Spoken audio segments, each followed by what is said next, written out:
রিতা, আমি অফিসের জন্য বেরিয়ে যাচ্ছি। তুমি দাদাকে সময় মতো তুলে দিও আর নিজেও সময় মতো চলে যেও। ঠিক আছে ম্যাডাম।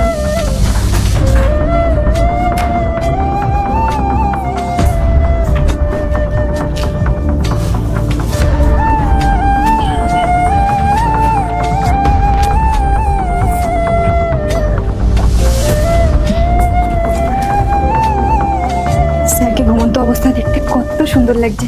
স্যার, আমি না আপনাকে ভীষণ ভালোবাসি। এই পৃথিবীর সব থেকে বেশি আমি আপনাকে ভালোবাসি। আপনি না চিরদিনের জন্য আমার হয়ে যান। আমি নিম সাহেবের থেকে আপনাকে অনেক বেশি ভালোবাসবো। কি করছিস তুই এখানে? স্যার, আমি এখানে একটা জিনিস নিতে এসেছিলাম। এখানে কি হচ্ছে? কিছু না ম্যাডাম, আমি না ওষুধ নিতে এসেছিলাম। ওটা সাহেবের বালিশের নিচে ছিল তো, তার জন্যই এসেছিলাম। কোন ওষুধ? আমার মাথাটা না খুব যন্ত্রণা করছিল, ওটার জন্যই ওষুধ নিতে এসেছিলাম। ও মিথ্যে কথা বলছে।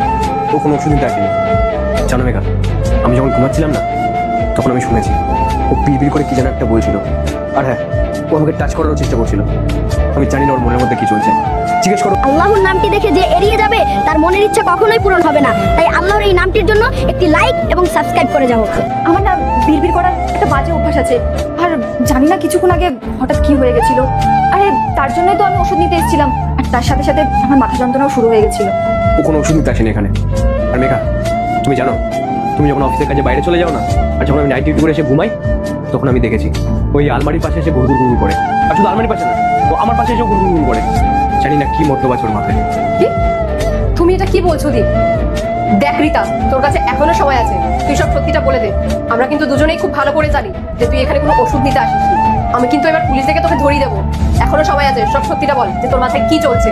না না ম্যাডাম, পুলিশকে ডাকবেন না, আমি আপনাকে সব সত্যি বলছি। আসলে কি বলুন তো, আপনি যখন অফিসে চলে যান না, আর